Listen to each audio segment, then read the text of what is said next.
Hello everybody, वो फिर से आपका स्वागत है आपके अपने यूट्यूब चैनल पर जिसका नाम है सक्सेस हरियाणा। तो देखिए, हरियाणा में एक एग्रीस्टैक फार्मर आईडी जो है उसको बनाने का काम चल रहा है जोरों शोरों से। कई डिपार्टमेंट की ड्यूटी उसमें लगी है। तो कुछ चीजें जो हैं प्रॉब्लम कह सकते हो या शंका कह सकते हो वो आ रही है।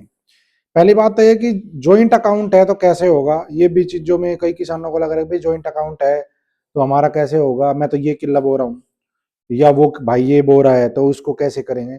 पहली बात तो ये क्लियर करूंगा। दूसरी, एक सबसे बड़ा इश्यू जो आ रहा है, इश्यू क्या मतलब वो आपके मन में ऐसा डाउट है कि भाई कहीं हमारा बीपीएल कार्ड तो नहीं कट जाएगा अगर हम इसमें जमीन अपनी ऐड करवाते हैं तो फार्मर आईडी बनवाते हैं। तो इसके बारे में बात करूंगा। देखो, पहली बात तो ये कि ये है केंद्र सरकार की स्कीम। ठीक है, केंद्र सरकार ने इसको शुरू किया है। ज्यादातर स्टेटों में हो चुका, हरियाणा में बाकी उसका चल रहा है। ठीक है, तो बीपीएल का कार्ड काटना या कटना ये स्टेट गवर्नमेंट के अंतर्गत आता है। कटता क्यों, उसके भी कई रीजंस है। ऐसा नहीं कि कोई वहां पे बैठा कैंची चला देता है, नहीं, उसके रीजंस होते हैं, पैरामीटर होता है। तो पहली बात से शुरू करते हैं कि अगर जॉइंट अकाउंट है, यानी कि जॉइंट अकाउंट का मतलब कि मोस्टली जो गांव में जो है जमीन है वो साझी खेवट में है, यानी कि कई कई परिवारों की एक ही खेवट में या एक मुश्तिल में चला आ रहा है, पहले से खाता अलग अलग नहीं हुआ है। तो उस केस में क्या होगा, देखो कई किसानों को ये होता है कहीं मेरी जमीन ऐसे सेपरेट तो नहीं हो जाएगी इससे, तो ऐसा कुछ नहीं होगा। जितनी जमीन के आप मालिक हो, चाहे आप खेत आपस में भाईचारे में आप कौन सा भी बोते हो, क्योंकि ऐसा तो है नहीं हर किले में अलग अलग भाई जो चार 200 गज की करके बोगे बोता तो किसान अपना अलग से करके ही है कि भाई फलाना नंबर किला कोई बो रहा है वो कोई बो रहा है, हिस्सा हर किले में बोलता है। तो जिस तरीके से आपकी जमीन में जो जमाबंदी है, जो रिकॉर्ड है कि भाई आप 20वें हिस्से के मालिक हो, 10वें के हो, 5वें को, चौथे को, जो भी आपका हिस्सा है आपका हिस्सा वैसे ही रहेगा। हर किले में आपका हिस्सा बोल लेगा।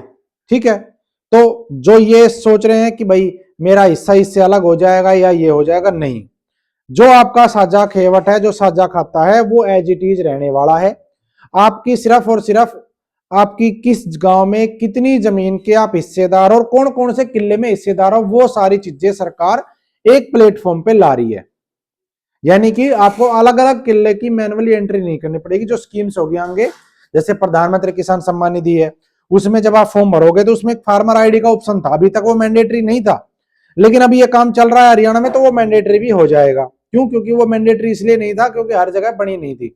अब वो मैंडेटरी हो जाएगा तो आपको अलग अलग मैनुअली किला नंबर डालना नहीं पड़ेगा, आपको सिर्फ फार्मर आईडी डालनी है, आपके किले नंबर अपने आप आ जाएंगे। तो इसका केवल और केवल इतना है कि आपकी जो अलग अलग खेवट खाता में जमीन है उसको इकट्ठी करके एक आईडी क्रिएट करना, बस इसका मकसद ये है। तो इससे कोई ये ना सोचे हमारी जमीन अलग हो जाएगी, खेवट बट जाएगी, कुछ नहीं होगा, जैसा है वैसे ही रहेगा, उसी तरीके से आप बोओगे। पहली चीज क्लियर। दूसरी ये है कि जी कहीं बीपीएल कार्ड नहीं कट जाएगा, क्योंकि सबसे भारी समस्या लोगों को ये लगती है कि यार हमारा डाटा जा रहा है कहीं ये तो नहीं हो जाएगा, नहीं। इससे बीपीएल कार्ड का कोई मतलब नहीं है कि आपका बीपीएल कार्ड का पैमाना हरियाणा सरकार ने अलग से बनाया हुआ है कि भाई जिसकी इनकम 1,80,000 से कम है उसको राशन मिलता है, जिसकी ऊपर से ज्यादा है वो राशन नहीं मिलता। ठीक है, और वो कैसे होता है, वो होता है फैमिली आईडी के थ्रू। फैमिली आईडी पर आपकी इनकम कितनी है उसके बेस पे।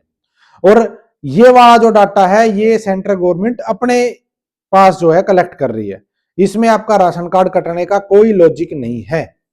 ठीक है, तो जो ये सोच रहे हैं, क्योंकि ऐसे बहुत केसेस हैं गांव में कि जिनके पास 5-5, 6-6, 10-10 एकड़ जमीन है और उनका बाई चांस उनका राशन कार्ड बना हुआ है, ऐसे केसेस हैं, मुझे भी पता है, हम भी गांव में देखते हैं। लेकिन उस चीज का इससे कोई लिंक नहीं है, तो अपनी फार्मर आईडी बनवाएं। इस तरह की शंकाओं में ना आए कि हमारा राशन कार्ड कट जाएगा या हमारी जमीन बट जाएगी, कुछ नहीं होगा, जैसा आपका ऐसा ही रहेगा। इसका उद्देश्य सिर्फ इतना है कि आपकी जमीन को एक प्लेटफॉर्म पे लेके आना और आपकी एक आईडी जनरेट करना, ताकि आप बार बार अपनी फर्द इंतकाल इसको लेकर के ना घूमे, सिर्फ उस फार्मर आईडी को दर्ज करें और आपकी डाटा अपने आप आ जाएगा। अभी सिर्फ प्रधानमंत्री किसान सम्मान निधि जुड़ी है, लेकिन आने वाले टाइम में हरियाणा सरकार की योजनाएं भी इससे जुड़ सकती हैं, क्योंकि हरियाणा सरकार हमेशा से सेंट्रल गवर्नमेंट की स्कीमों को सबसे पहले लागू करती है। तो जो खेती से संबंधित चीजें हैं जिनका बेनिफिट सरकार देती है, ठीक है, चाहे प्रधानमंत्री बीमा योजना हो, चाहे आपका प्रधानमंत्री सम्मान निधि हो, और आपकी मेरी फसल मेरा ब्यौरा है, मेरी पानी मेरी विरासत है, ठीक है, और जितनी भी योजनाएं जो सरकार की चली हुई, हर खेत स्वस्थ खेत है, तो इस तरह की जो योजनाएं वो इससे लिंक हो जाएंगी और आपको इससे कुछ बेनिफिट ही होगा, नुकसान नहीं होगा। ठीक है जी। तो इस वीडियो बनाने का उद्देश्य यही था, क्योंकि मैं डिपार्टमेंट में हूं तो मुझे ज्यादा पता है इन चीजों का एक नॉर्मल किसान के मुकाबले कि इनका क्या है और क्या कहाँ हो रहा है। तो इस तरह का जो शंकाएं फैल रही है उस चीज से दूर रहे और अपनी फार्मर आईडी बनवाएं। अभी कैंप लग रहा है, फ्री में काम हो रहा है। इस कैंप में नहीं बनवाओगे आप अपने गांव में जो आ रहे हैं आपके बनाने के लिए, फिर आपको बाद में सीएससी सेंटर के थ्रू बनवाना पड़ेगा, तो वहां पे आपका पैसा खर्च होगा। अभी फ्री में काम हो रहा है तो ज्यादा से ज्यादा इस संख्या में जाकर के और अपने जिस भी गांव में कैंप लग रहा है वहां पे जाकर अपनी फार्मर आईडी बनवाओ। उसके लिए केवल आधार कार्ड, आपका आधार से जुड़ा हुआ फोन आपके पास हो, ओटीपी आता है, और आपका जमीन का रिकॉर्ड आपके पास हो, चाहे आपके पास ऑनलाइन जमाबंदी हो, चाहे मेरी फसल मेरा ब्यौरा हो, और आपको अगर मौजवानी याद है एडजेक्ट तो आप वो भी बता सकते हो, आपका काम हो जाएगा। Thank you. जय हिंद, जय भारत, जय हरियाणा। वीडियो को ज्यादा से ज्यादा शेयर कर देना ताकि सभी किसान भाइयों को इस चीज का पता चल सके। धन्यवाद।